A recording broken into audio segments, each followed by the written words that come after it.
Hello, everybody, and welcome back to the Kayfabe Central podcast and another episode of the Kayfabe Sessions. This is episode 17 of the Kayfabe Sessions. I know a lot of you might have thought I disappeared for a while because I did, but we are back still on the grind. And today we have a very special guest, a up-and-comer, if you will, in the Ontario indie scene. Ladies and gentlemen, please welcome Issac Takeover. How you doing, man? Doing great, man. How are you? Not too bad. I'm glad we finally got this interview going. It's been one that was in the books for a while. That was supposed to be supposed to happen a while ago. But life gets in the way sometimes. But we're here. We're doing the interview. Thank you, by the way, for taking time out of your afternoon to do this interview. No, thank you for having me, man. I would have missed it for anything. Of course, of course. So we'll jump straight into some of these questions I have for you. So, you started building your name in Alberta, if I'm not mistaken, and now you're establishing yourself in Ontario. What prompted that move, both personally and professionally?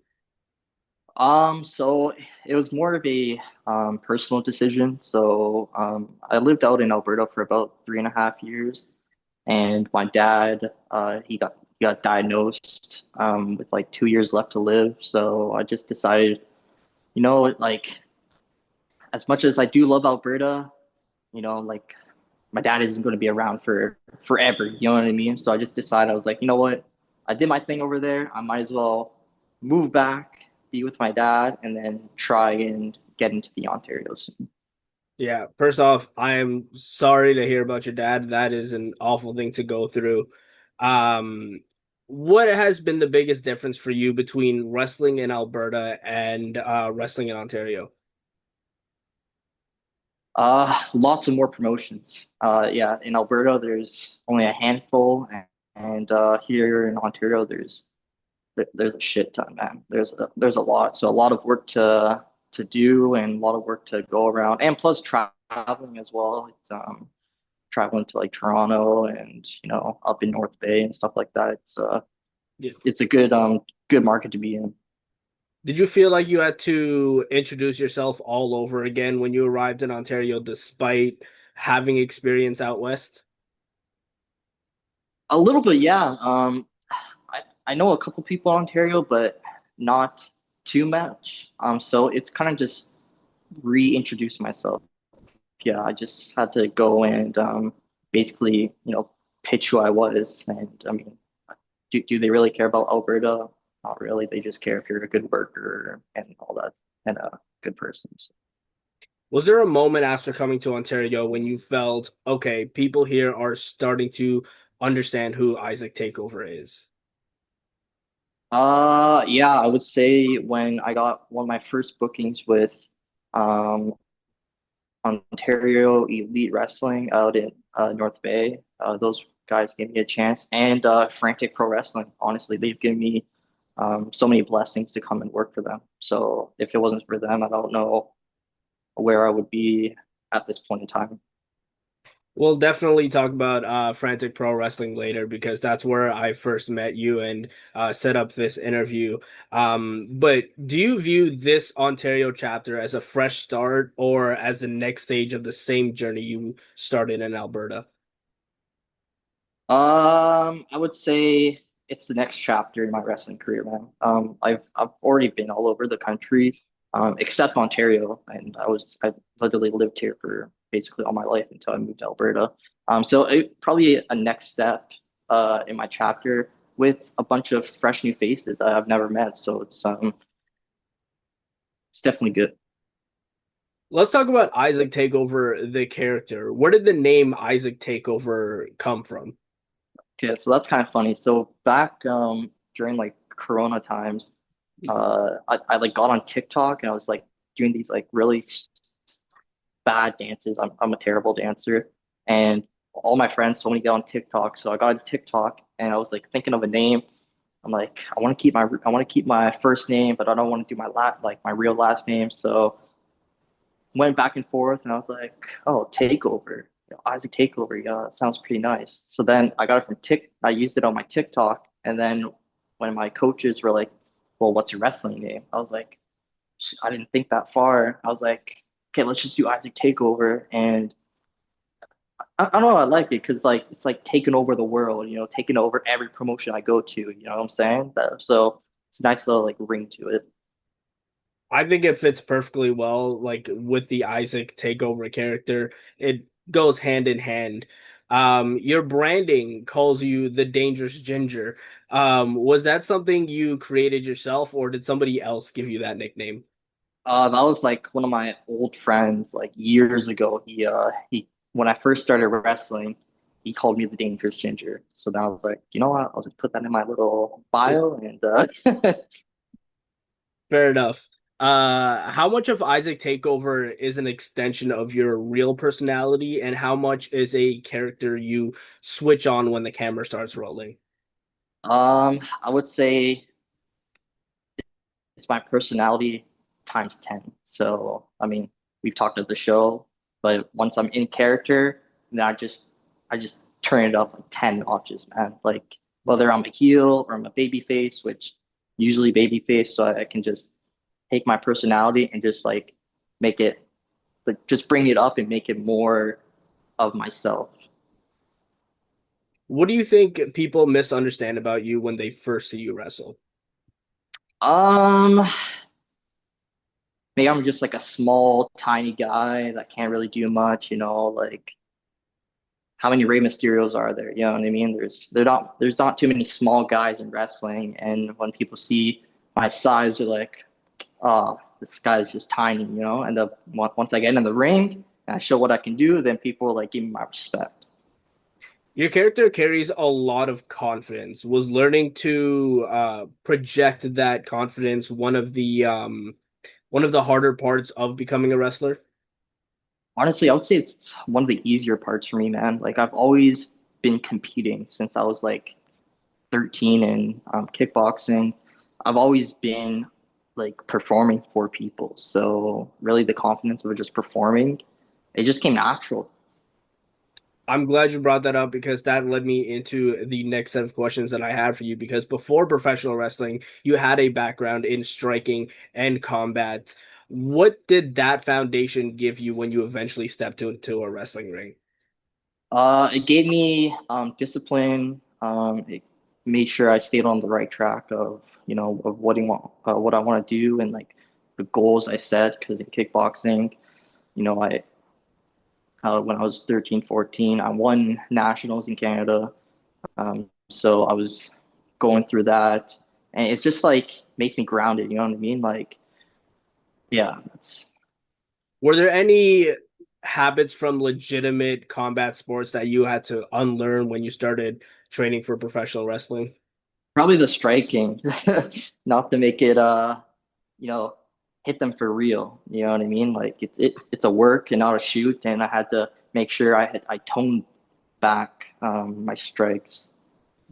Does knowing what a real strike feel like make it easier or harder to create believable physicality in wrestling? I would say to make it believable, it does work in my favor for being like a legit fighter because I also do compete in MMA now. I've had a few fights, but anyways, so it makes it easier to make it look legit because you see some guys and they throw like a punch or whatever and it just doesn't seem real. But like in combat, I feel like because I've thrown punches to people in the face, like I know what a punch will look good at in a working situation. Do you consider yourself a wrestler who happens to have a combat sports background or a fighter who transitioned into professional wrestling? Fighter that transitioned into professional wrestling. Fair enough. Could you ever see yourself actively pursuing wrestling and competitive fighting at the same time, or does one have to take priority? This is actually a great question because I was talking to my wrestling coach out in Alberta, Champagne Raj Singh. He was on TNA. He's my coach, and we were talking. I think it was a couple months ago, and he was telling me he's like, you got to pick one because you can't do both. Like if I have a wrestling match on one day and then I have an MMA fight scheduled the same day, I have to pick and choose. And it's you can't do both. You can't do both. Like you have to pick one or the other, and and that's it. It's just way too hard. Even like going to wrestling practice and then you have MMA training, like you can't be at two places at one time. So I had to choose one. That's how it was, and then put one on kind of a back burner, and then if one goes farther than the other, then I would just scale back whichever one isn't taken off. Yeah. Going to your wrestling training, going all the way back to when you started, when you first stepped in, what was your initial wrestling training experience like, and who had the greatest influence on you during that period? So I did amateur wrestling in high school. I did that. That's basically the only thing wrestling I did. And then when I went to Alberta, yeah, my greatest influence is Raj Singh. He's one of my best friends. Like I love that guy. Like I still talk to him like all the time. And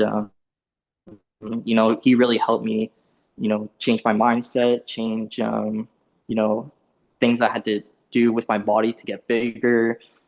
He just told me what I have to do, and I just listened. So, and he's the greatest influence, and also my other coach, Chris Knight. He was the head coach at Lance Storm when Storm Academy was a thing, and he shaped me into the wrestler who I am. What was the first lesson from training that made you realize professional wrestling was much harder than it appears on television?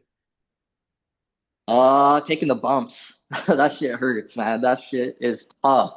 Man, I've taken some bad bumps, and even in training, that shit hurts, man. People people say it's fake. It's not fake. It's just sports entertainment, scripted entertainment, and it hurts, man. It hurts. Like I don't wake up any day like, oh, I'm so good. I'm ready to go run a marathon. No, I'm hurting, man. I'm hurting. Like doing like a 15-minute match, like all the time. That shit is taxing on the body.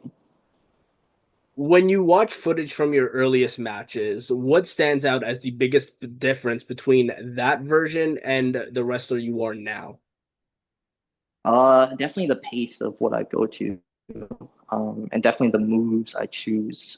Earlier in my career, I kind of just said yes to everything. I was a new guy. I was like, oh, I don't want to say no, and I was just young and just an idiot, honestly, and just taking stupid moves, doing stupid moves, thinking like I'm untouchable, which is not the case.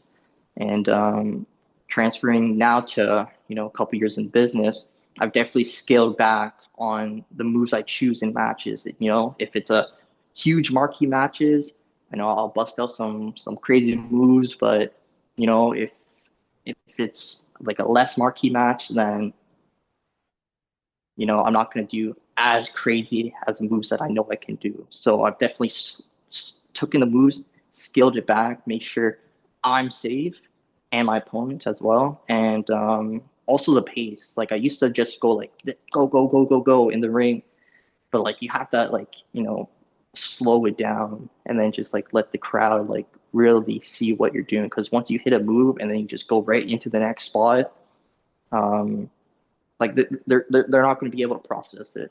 So like I had to slow it down, make sure the crowd knows what's going on because sometimes it's their first wrestling show ever and they don't know what's going on. So like you do a move, let it soak in. That's the biggest thing I had to change. Was there ever a point early in your career when you seriously questioned whether wrestling would work out or not? Um, I didn't, not really. I was built for this, man. Like there's no one that works harder than me. I knew I was built for this. I knew I'm gonna go and I'll be on TV one day. It's just how long will it take to get there? That's the only question. You mentioned earlier some inspirations you had while training. Who was the first veteran who made you feel like you genuinely belonged in a wrestling locker room? Um, it's tough. It it would probably be my coach, Ross Singh, to be honest. I've been on many shows with him. I've worked with him. Um, he has a lot of respect in locker room, so it would definitely be him coming to watch one of the shows too. Like he's come and watched my matches quite a bit, and he's come in the locker room, and yeah, that's him for sure. Definitely. So let's go to your time in Alberta, wrestling in Alberta. Who would you say in Western Canada, in Alberta, brought the best out of you during your time wrestling there? The best out of me, it would probably be this guy named Dalton Rogue. He's a really good wrestler. I haven't talked to him in a while, but he's yeah, we had some bangers of matches. Is there an opponent, whether that be the same person you just mentioned or somebody else from Western Canada you feel Ontario fans need to see wrestle? Um, yeah, he probably be Dalton Rogue. Yeah, he puts on a hell of a show. Fair enough. Do you feel that Western Canada, Canadian wrestling receives enough attention from fans and media in the rest of the country? I feel like it's only Calgary, to be honest, that receives anything because, like, Bret Hart is there, so Yeah. like everyone just like thinks Calgary is like the only wrestling in Western Canada, which Vancouver has a lot of good wrestling, Saskatchewan, you know what I mean? So I think it's only like people are like, oh, wrestling is in Alberta. Oh yeah, it's always in Calgary. Like it's everywhere. Yeah. Well, let's talk about FPW now because, like I mentioned earlier, that's where I first met you. That's where I first saw you wrestle, honestly, and I was like, "Oh wow, this guy can go. I need to get him on the show." What has Frantic Pro Wrestling allowed you to show Ontario audiences that they hadn't previously seen from you? Um, Me working more as a baby face, back in Alberta or mainly anywhere I went, I was a heel. So I was always a piece of shit basically. And so it definitely like, seeing the good guy as I guess you could say, the good guy in me, to be a baby face, be that white hot guy, bring the crowd back into it to make sure I can win the match. So definitely that's what they've done. I apologize if you can hear a dog howling. I don't know if it's my mic is picking it up or not, but I apologize if you can hear it. No, Uh, I can't hear nothing. okay, sweet. So Frantic Pro appears willing to present you as someone who can move quickly up the card. Do you feel pressure to justify that confidence every time you perform there? What do you mean justify? Like, do you feel that with Frantic Pro's representation of you and presentation of you, it's presented as Issac Takeover can move up in the card very quickly, quicker than most. Do you feel pressure um to reach that standard? Uh, Pressure for myself, I don't really feel pressure. I'm just trying to put on the best matches I can for them, to be honest, man. And if I'm moving up the card quicker than anyone else, it's because I put in the work, I'm not disrespectful, and my matches are always good. So it's if people say, why is he moving up the card so quick? Just look at my work. Fair enough. How would you describe your style to someone who has never seen an Isaac Takeover match? Uh, High flying, fast, very showmanship, very confident, maybe a bit arrogant at sometimes, and just makes everyone I want to make sure that everyone leaves happy in what they saw in an Isaac Takeover. Do you consciously try to incorporate your striking background, or are you more interested in showing that you can do things that people don't expect from you? Definitely don't expect, man. They don't expect that I can pick up these guys. They don't expect, you know, too much. So that's why I gotta always perform at my highest ability and make sure nothing I do is, trash. Absolutely. What part of your game do you do you feel has improved the most over the last year? Um, Probably my in-ring psychology. When I first started, I didn't really know too much, psychology and IQ, but definitely even the last year, the more like how I plan matches, what spots go into where, I've definitely like tapped into like be more psychological than rather just, you know, doing a spot fest basically. Tell a story.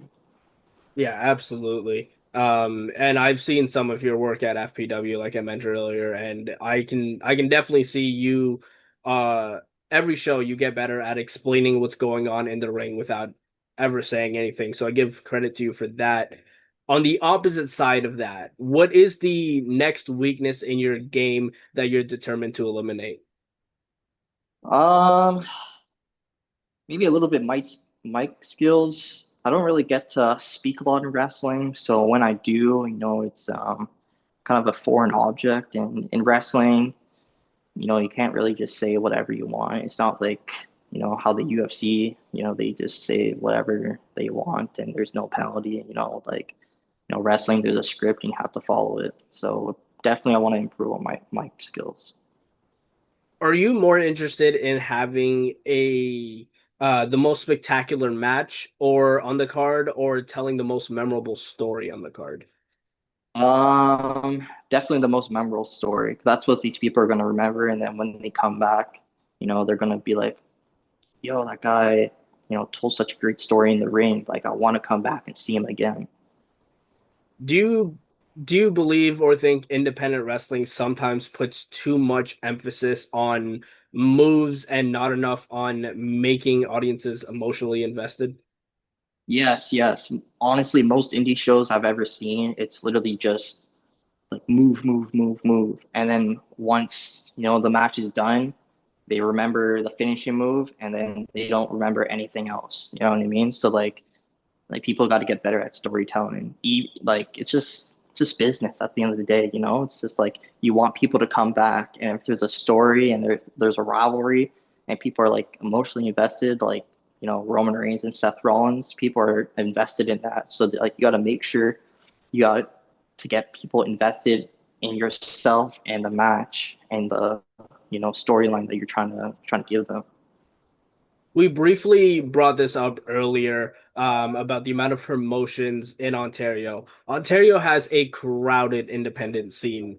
What is the hardest part of convincing promoters that you deserve one of a limited number of spots? Um, um, it's hard, man, because you see a bunch of the same people on the same shows, and like there's, people have already seen these guys for 10 years. I get, they've been on the Ontario indie scene for, bare time, but like you want to get a fresh face in there that people have never seen. And then if like, that guy can work or give them a chance and like, okay, yeah, this guy's pretty good. Let's bring him back. That's what happened with Frantic Pro, like they gave me a chance. I showed my best and they brought me back, and all the fans are wanting to see more of what I can do. So that's why I think it's kind of hard to break in because most people, they just bring the same guys back. Have you encountered people who viewed you as an outsider because you developed in another province? Not really, to be honest. Anytime they've asked, oh, where did I train? I'm like, out in Alberta. They're like, oh, cool. Like, who'd you train? Or this and that. And I was like, yo, I trained with such and such. And they're like, oh, okay, that's pretty sick. So with my coach Raj, he's been in Ontario like quite a bit, and he knows a bunch of people. So when I say his name, they're like, oh yeah, he's a good guy. So like you definitely got trained by good, so they don't think I'm just some backyard bum. We talked earlier about your move to Ontario and why you came back to Ontario. How difficult is it financially and mentally to relocate or regularly travel while still trying to establish a wrestling career? Man, this shit is expensive. Alberta, it was pretty cheap to live there, so and I was making quite a good money. But here in Ontario, man, it's tough. But I'm making it work. I'm making it work. It's still it's once you move from across the country, it's hard to kind of get back on your feet. I've been through a lot of personal shit this last couple of about a year and so with my dad. So getting my finances back to where it was, it takes a bit more time because Ontario, the job market just sucks. Yeah, what do we're not going to talk about pricing and living in Ontario on here. That's for an off-camera conversation. But we all know the pricing in Ontario. It's not the greatest. It's not very not very stable. So Going back to wrestling, what do Ontario promoters need to see from you before you feel you'll truly be considered one of the scene's core talents? they just gotta bring me out, man. Like just let me work. Let me work, and I'll 100% will blow you out of the water. I swear. I like there's no way that I would, mess up a chance to get regularly booked on a show and have, a garbage match. You know what I mean? Like I'm gonna put my 100%, and once you see I put my all into my matches and into the show, and helping with whatever anyone needs, then they're gonna realize, yo, this guy's a team player. Do you believe talent alone is enough to succeed on the independent scene, or are relationships and self-promotion equally important? They're both important. Yeah, you can have all the talent in the world, but if you don't know certain people, then you're not going to get anywhere. Yeah. What is one opportunity you believe you are ready for right now that you haven't received yet? TV, AEW, MLP, um, yeah, any TV promotion. To be honest, man, I'm more than ready. When people hear the name Issac Takeover 1 year from now, what do you want them to associate it with? Um, Probably a good guy and good matches. That's all I can ask for. Fair enough. Which Ontario wrestler is currently at the top of your personal list of opponents? Probably it would be Reverso. I know Reverso. He's a pretty sick guy. Him. I would like to wrestle London Lightning again. I wrestled him out in Alberta, and that guy is a good friend of mine. And third one would probably be, man, there's so many people. I'll have to get back to you on that one. I can't think of a third Yeah, one. for sure. I think you versus Reversal would be a fantastic match anywhere. That is definitely one that I would pay a ticket to see. Um, what championship or promotion would represent the next major milestone for you? Um, the next championship, probably a Frantic Pro Wrestling one, to be honest. I just love Curtis. I love the team, and honestly, I just want to help, help the company grow to what they can be. And for the promotion, trying to get on Destiny, man. That's a super sick show. I'm trying to get on that. That's definitely one of the top shows here in Ontario. So when the end of the year hits this year, when 2026 is over, what would make 2026 a successful year for Isaac Takeover? Um, few more bookings probably. That'll probably make me happy. But I'm a bit focused on my MMA fights right now. I got a couple fights coming up, so once those are done, then I can really look for another booking. For somebody watching this who hasn't seen you wrestle yet, why should they make the effort to follow your journey? I'm a stand-up guy. I don't take no disrespect, and I put on great matches. Like maybe early in my career, I put on some trash matches, but that's because I was learning. But now you're gonna watch my match and you're gonna be like, yo, why? why haven't I seen this guy in person yet? And then they're gonna come and buy a ticket to see me. Absolutely. Well, I want to thank you for taking the time out of your afternoon once again to do this interview with me. That is all the questions that I have for you. Um, Great interview, man.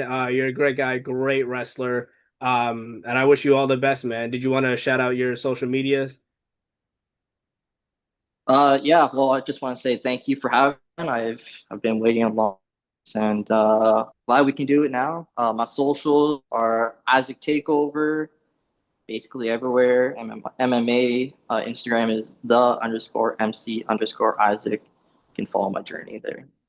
Sounds good, man. Thank you again for taking time out of your day to do this interview. Make sure you guys go follow Isaac Takeover's journey, one of the best talents, up and coming talents in Ontario. You'll be missing out if you don't follow his journey. So make sure you guys go give him a look. I'll see you guys on the next one. Take it easy.